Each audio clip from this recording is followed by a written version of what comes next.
मी बोरकर गुरुजी, विश्व ज्योतिषाचार्य, ब्रह्मांड ज्योतिष कार्यालय, मुक्काम पोस्ट रावेर, जिल्हा जळगाव, महाराष्ट्र 425508 हा रावेरचा पिनकोड नंबर आहे आणि माझा मोबाईल नंबर आहे 985000155558।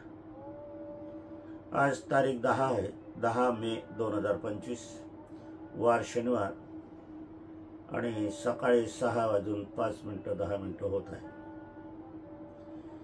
सर्व पूजन कार्य आटोपलं। स्वर्गीय सौ निर्मलाबाई बोरकर यांचं पण पूजन कार्य, यांच्याविषयी माझं पूजन कार्य आटोपलं आणि आज पुनश्च आपल्या भेटीला आलो आहे। काल शारीरिक अस्वस्थता होती म्हणून काल व्हिडिओ प्रसारित करू शकलो नाही आणि मग रात्री 12च्या नंतर झोप आली नाही। मग काही कागद पुनश्च जुनी कागदपत्र पाहता पाहता पुन्हा स्वर्गीय सौ निर्मलाबाई बोरकर यांचा अमूल्य ठेवा गृहिणीविषयीचा अवगत झाला, जो आपण स्वयंपाकघरातील कानमंत्र लिहिला होता, सूत्र लिहिली होती, त्याचा हा दुसरा भाग आहे। कहा एखादी व्यक्ती या जगातून निघून जाते, परंतु अमूल्य ठेवा ठेवून जाते, असं माझ्या बाबतीत, माझ्या घराण्याच्या बाबतीत हे एकमेव उदाहरण आहे स्वर्गीय सौ निर्मलाबाई बोरकर यांचं। स्वयंपाकघरातील काही गुपितं असतात, काही सूत्र असतात। सासू सुनेला सांगते, अशी ती परंपरा चालत येते। परंतु ही जी मी आज सांगणार आहे आणि मागच्या व्हिडिओत जे सांगितलं, हे पारंपरिकता नाही आहे, कारण ती एक खेड्यातली मुलगी होती, शेतकऱ्याची मुलगी, अमरावती जिल्ह्यात मंगरूळचवाडा 10 झोपडीचं गाव। परंतु या माऊलीला, या गुरुवर्यांना, स्वर्गीय सौ निर्मलाबाईंना अशी काही उपजत बुद्धी होती की स्वयंप्रेरणेने तिने स्वयंपाकघरातील काही सूत्र तयार केली होती। चौफेर बुद्धी असलेली व्यक्ती फार कमी असतात। ज्योतिषशास्त्रात प्रावीण्य मिळवलं होतं, स्वयंपाकघरात प्रावीण्य मिळवलं होतं, कौटुंबिक वातावरणात प्रावीण्य मिळवलं होतं, अनेकांना मार्गदर्शक होत्या, आर्थिक व्यवहारातही सुसूत्रबद्धता होती। माझ्या प्रत्येक कामासाठी पोस्टात जाणे, बँकेत जाणे, आमचा संबंध पोलीस ठाण्याशी पण येत होता आणि आजही आहे, तिथे पण जाणे येणे तिचे होते। एक म्हणजे तिच्यामध्ये असा गुण होता की ते जातीभेद मानत नव्हती, धर्मभेद मानत नव्हती, सर्वांना आपलंसं करत होती। ज्या वेळेला तिचं निधन झालं ना, त्यावेळेला भिकारी स्त्रिया सुद्धा आल्या। त्याच्यातल्या अनेक स्त्रियांनी आम्हाला सांगितलं की बाबा ना आधार द्या, तुम्ही जा। त्यांना काही निरोप दिला नव्हता, त्यांच्याजवळ काही मोबाईलही नव्हते। त्यांना रात्री असं स्वप्नामध्ये अवगत झालं की त्यांची आई निघून गेलेली आहे, बाबांना आधार द्या। त्यांना न आमंत्रित करता न ते आल्या। मी तुम्हाला सांगितलं की भिकारी आला तरी ते कोरडी भाकरी देत नव्हती, कोरडी पोळी देत नव्हती, भाजी किंवा तुपाचा गोळा, साखर, गूळ टाकून देत होती। हा तिचा अमूल्य गुण तिच्यामध्ये होता। पुनश्च माझी पत्नी स्वर्गीय सौ निर्मलाबाई बोरकर यांना अभिवादन करूया, गुरुवर्य म्हणूनही अभिवादन करूया आणि आजच्या कार्याला सुरुवात करूया। आपण गृहिणी खऱ्या अर्थाने गृहिणी हे कोणाला म्हणायचं? स्त्री जात आहे म्हणून म्हणायचं का? महिला आहे म्हणून म्हणायचं का? खऱ्या अर्थाने निसर्गाने, ईश्वराने स्त्री जात जी निर्माण केलेली आहे ते अन्नपूर्णा म्हणून, लक्ष्मी म्हणून, आई म्हणून, बहीण म्हणून, गृहिणी म्हणून, आजी म्हणून, ननद म्हणून, सखी म्हणून, वहिनी म्हणून, नात म्हणून, पंटी म्हणून आणि शेवटी मग पत्नी म्हणून. वास्तविक आता पत्नीचं हे जे कार्य आहे तिच्या, हे अमूल्य असं कार्य ती निभावत असते. आज पत्नी म्हणून आपण जर आजच्या वातावरणात पत्नी म्हणून या विषयाला धरून चालणारा किती आहे स्त्रिया, हा एक प्रश्न आहे. स्त्री ही स्त्री सारखी दिसली पाहिजे. आपण तिला कळी म्हणतो, चांदणी म्हणतो, ममता म्हणतो, आई म्हणतो, आणि ते खऱ्या अर्थाने गृहिणी अन्नपूर्णाच असायला हवी. आणि जी गृहिणी अन्नपूर्णा असते ते घर स्वर्गीय सुखाचा अनुभूती घेते.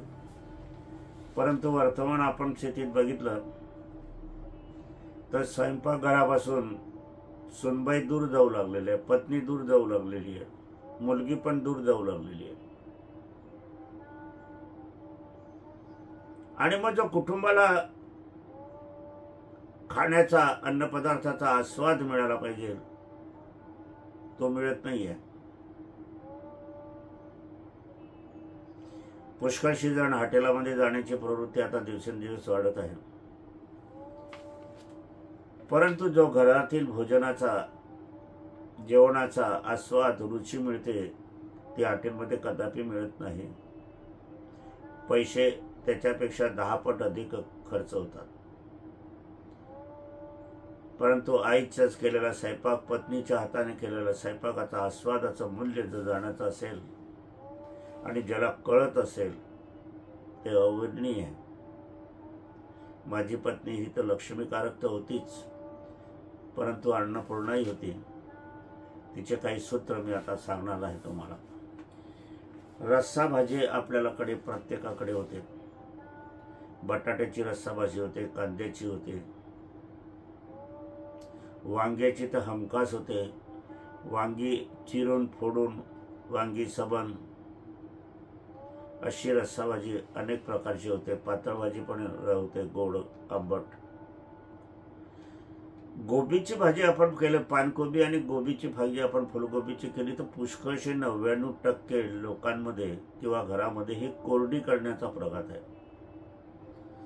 आणि मग तो घशामध्ये फसतो, तिचा मूळ आस्वाद नाही राहत. ही रस्सेदार करत होती, लुसलुसीत करत होती, गोडवा होता तिच्यात. आणि मी ती पोळी भाकरी सोबत खाण्यामध्ये तिची मजा होती. पानकोबी कोरडी केली आणि फुलकोबी कोरडी केली तर ती पोळीशी खाता येत नाही आपल्याला, घशामध्ये अटकते, कोंबावी लागते ती. असं नाविन्यपूर्ण तिचं स्वयंपाक होतं. तर रस्सा भाजी आपण घेऊया. कुठली रस्सा भाजी करत असताना हळद पावडर व चुना पावडर 4 वाटी रश्श्याला 1 चमचा मिश्रण टाकावे. अत्यंत लालसर रस्सा तयार होतो. रस्सा भाजी तयार झाल्यावर किंचित कोमट केलेले शेंगदाण्याचे तेल वरतून टाकावे, भाजी ढवळू नये. भाजी सोयाबीन तेलाची केली असली तरी वरतून तेल हे शेंगदाण्याचेच वापरावे. भाजीला उत्कृष्ट चव येते. फार मूलमंत्र अगदी आहे. हा व्हिडिओ जो अनेक गृहिणी पाहत असतील त्यांनी उपयोग अवश्य घ्यावा. आणि उपयोग घेत असताना पत्नी स्वर्गीय सौ निर्मलाबाई बोरकर यांचं स्मरण अवश्य करावं. बटाटे वडा आपण सर्वदूर करतात, बाहेरही मिळतो, पण घरच्या हाताला चव नाही. चव कशी आहे ती बाहेरच्या बटाट्या वड्याला चव नाही. बटाट्या वड्याला करताना बेसन चाळूनच वापरावे. हे बेसन सैलसर घट्ट तयार करावे. यात थोडे दही घालून फेटावे व बटाट्याचा गोळा यात घालून मग उकळते तेलात तळावा. पहा दह्याचा उपयोग किती सुंदर सांगितले. तर हा बटाट्याचं जे कवच होते ते पावसारखं निर्माण होते. कचोरी आपण फारसे कोणी घरात करत नाही, पण तिची माहेरी होती. ही राजस्थानी कचोरी करत होती, खानदेशी कचोरी करत होती. खास करून कचोरीचा प्रकार उत्तर प्रदेशातून आलेला आहे.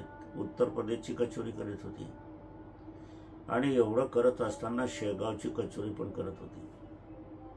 महाराष्ट्रीय लोकांना शेगावची कचोरी कशी असते, पण आता शेगावला शेगावची कचोरी मिळेनाशी झाली आहे.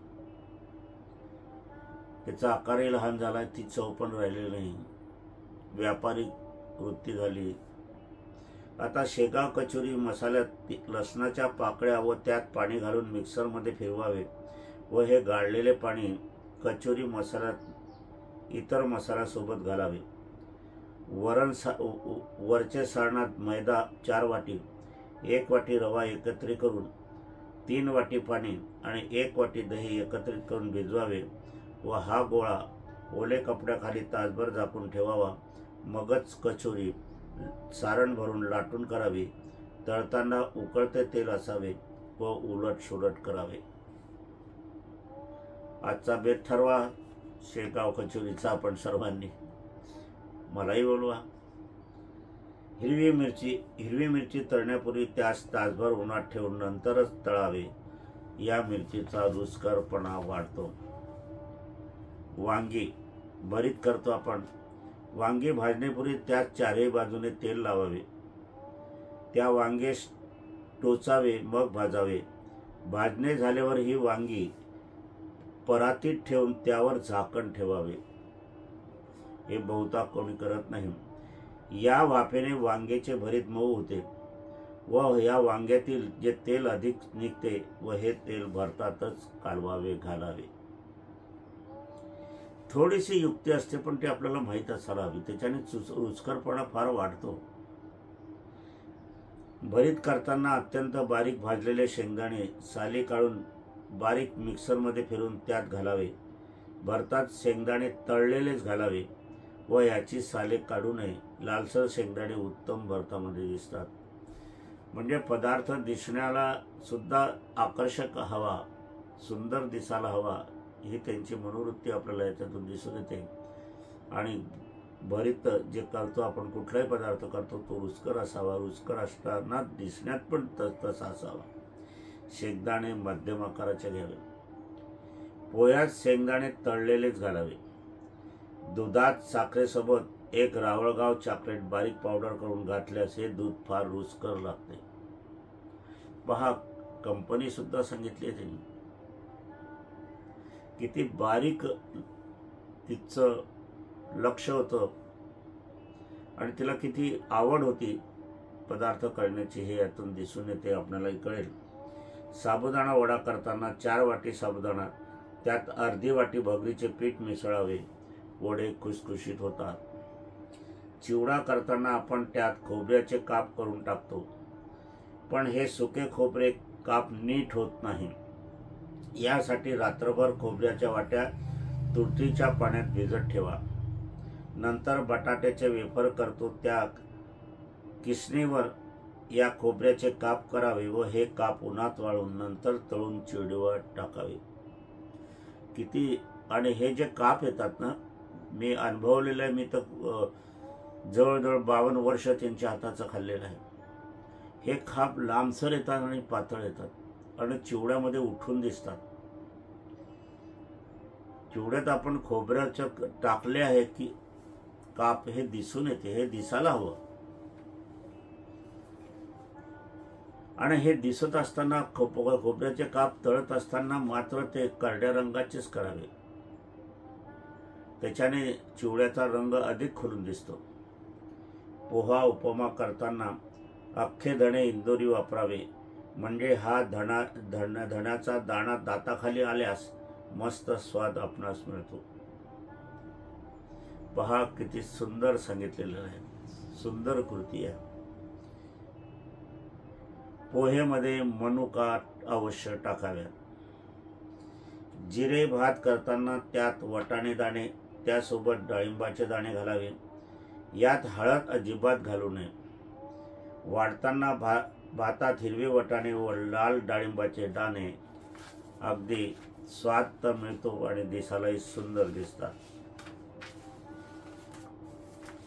त्यानंतर तुरीची डाळ शिजल्यावर आपण वरण घोटतो तेव्हा त्यात गरम पाण्यासोबत थोडे गावरानी तूप घालावे व चिमूटभर साखर घालावी. वरण रुचकर होते. उडदाचे पापड करत असताना त्या पिठात 8 वाटी उडीद पिठात अर्धी वाटी कॉर्नफ्लॉवर टाकावे. पापड पांढरे स्वच्छ होतात. गावरानी तूप जास्त दिवस राहिलेस की त्याला एक प्रकारचा कुंभट असा नकोसा वास येतो. अशा वेळी नागवेलीचे पानाचे तुकडे करून त्या तुपात टाका व हा डबा उन्हात ठेवा. तूप पातळ झाले की पानं काढून टाकावी. तुपातला वास निघून जातो. पुरण पातळ होते. अशा वेळी पुरणाचे भांडे फ्रीजरमध्ये ठेवावे. घट्ट झाले की पोळ्या कराव्यात. कशी बुद्धी चालत होती मला काही कळतच नाही या माऊलीची. आत्मप्रेरणा, आत्मबुद्धी कशी मिळाली होती. खेड्यातली मुलगी. माझे 2 मित्र होते. त्यांनी नोकरी असलेल्या पत्नी केली आणि मी भाकरी थापणारी पत्नी केली. मला दोघांनी नाव ठेवली. पण काही काळानंतर त्यांनी माझं कौतुक केलं आणि ते हटकून माझ्याकडे जेवायला येत की आम्हाला वहिनींच्या हातचं जेवण पाहिजे.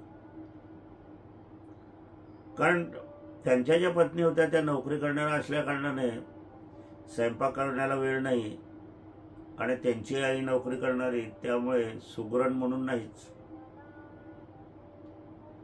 मला ती असेपर्यंत खूप खूप माझं मन स्वस्थ झालं खाण्याबाबत. आणि तोच वारसा माझ्या सुनामाने दिलेला आहे. राजश्री नावाची मोठी मुलगी अमरावतीची आहे आणि भारती नावाची लहान सुनबाई मुंबईची आहे. कोंब आलेले कडधान्य न शिजवता मिसळ उसळ भाजी करावी, पण हलवू नये. कडधान्याचे कोंब पूर्ण राहतात, गच्च गारा होत नाही. डोसा, इडली, मेंदूवडा करताना 1 वाटी पिठात 2 ते 3 चमचे तूर डाळीचे पीठ घालावे.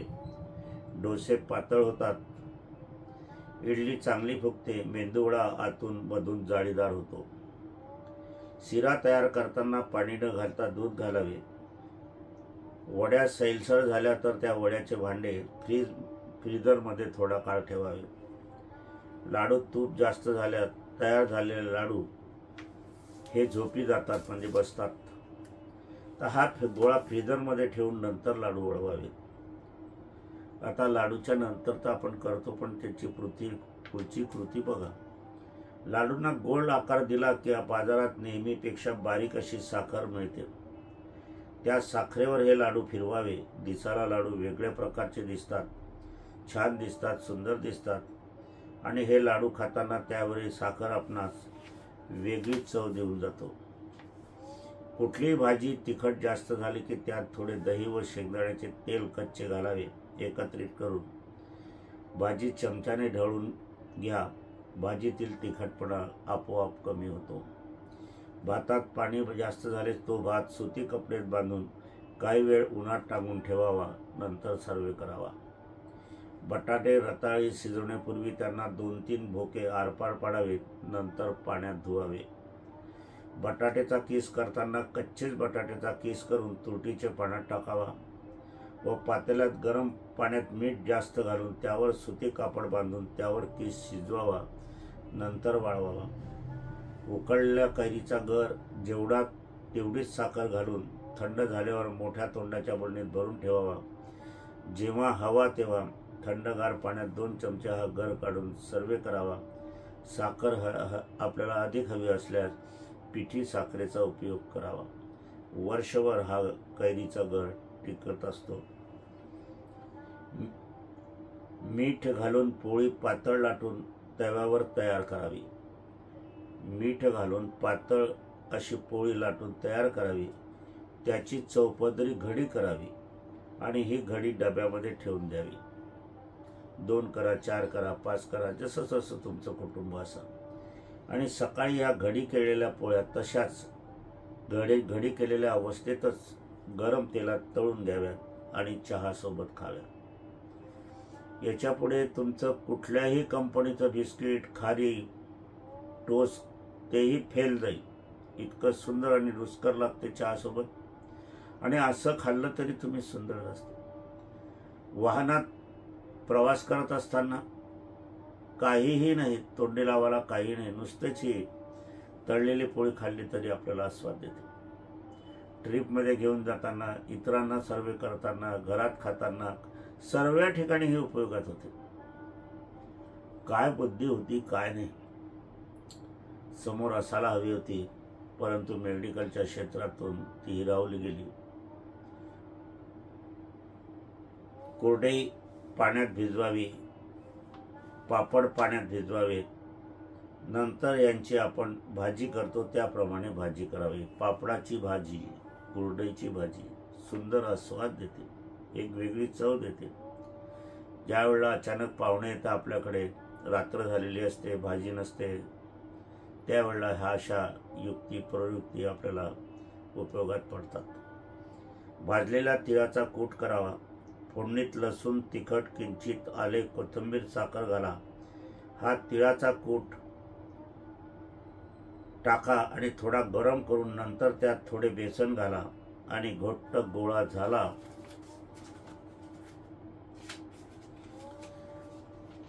की बाजारातील पोंगा पंडित मध्ये भरावा. कुठे बुद्धी आहे मला तर कळतच नाही. आणि मी या सगळ्या पदार्थाचा आस्वाद घेतलेला आहे. आणि हा पोंगा पंडित मध्ये भरावा. नंतर हे भरलेले पोंगे पंडित तळून खायला द्यावे. उत्तम नवीन स्वादपूर्ण तयार होतो. हा पदार्थ मी तुम्हाला पुन्हा वाचून दाखवतो. भाजलेल्या तिळाचा कूट करा. फोडणीमध्ये लसूण, तिखट, किंचित आले, कोथिंबीर, साखर घाला. यात ही फोडणी घाला तयार झालेली आणि हा तिळाचा कूट टाकून थोडासा गरम करा. नंतर त्यात थोडे बेसन घाला आणि घट्ट गोळा झाला की जे तळलेले पोंगे नाही आहे त्याच्यामध्ये हा भरा आणि भरल्यानंतर सर्व पोंगे तळून घ्या. अत्यंत एक नवीन पदार्थ आपल्याला या ठिकाणी दिसतो. पाहुणे आले, थोड्याशा नाश्त्याला, फराळाला देता येतात आणि चटकन खाणारा हा पदार्थ आहे भाजी नसली की. आणि पाहुणे मंडळी तुमचं कौतुक करतील, मित्रमंडळी कौतुक करतील. एक पदार्थ तुम्हाला नवीन लोकांना दिसेल. असो, माझी पत्नीचं कौतुक करावं तेवढं थोडंच आहे. आपण याही पदार्थांचा आस्वाद घ्या आणि माझ्या पत्नीचं स्मरण मात्र अवश्य करा. माझे व्हिडिओ, माझे मार्गदर्शन आपल्याला आवडत असेल, आवडणार आहे ही खात्री आहे. तर आपल्याला हे आपलं चॅनल जे आहे ते आपल्याला जागतिक स्तरावर न्यायचं आहे. त्याच्याबद्दल तुमचं सहकार्य मला हवं आहे. ते अधिकाधिक लोकांना हे शेअर करण्याचा प्रयत्न करा. नातेवाईकांना करा, मित्रमैत्रिणींना करा, इतर सर्वांना करा आणि या मार्गदर्शनाचा लाभ आपण सर्वांनी घ्या. पुण्याची माझी पत्नी स्वर्गीय सौ निर्मलाबाई बोरकर यांना अभिवादन करूया. मला भेटायचं असेल तर अगोदर मोबाईल करावा. काल आम्ही तरुण भारतमध्ये माझी मुलाखत झाली होती. ज्योतिषशास्त्र आणि पाकिस्तान आणि हिंदुस्थानचं जे आता चालले आहे गोळाबारी त्याविषयीचं भाकीत. अवश्य ते प्रसारण आपण अवश्य पाहावं. ज्योतिषशास्त्राविषयी कोणाला मार्गदर्शन हवे असेल तर व्हॉट्सअपवर सुरू आहे. व्हॉट्सअपवर आपण मार्गदर्शन टाकायचं, पण तत्पूर्वी मला कळवायचं की मला तुमच्याकडनं काय माहिती हवी आहे. WhatsApp number 9850155558. बुधवारी कार्यालयाला सुट्टी असते. ब्रह्मांड ज्योतिष कार्यालयाची कुठेही शाखा नाही. माझ्या वतीने कोणीही कार्य करत नाही, मी स्वतः कार्य करतो, हे लक्षात घ्यावं. पुनश्च आपल्या वतीने आणि आपणामुळेच गुरुवर्य स्वर्गीय सौ निर्मलाबाई बोरकर यांना अभिवादन करूया आणि आजच्या कार्याचं समापन करूया. पुढच्या प्रसारणाला आपण हजर राहूया.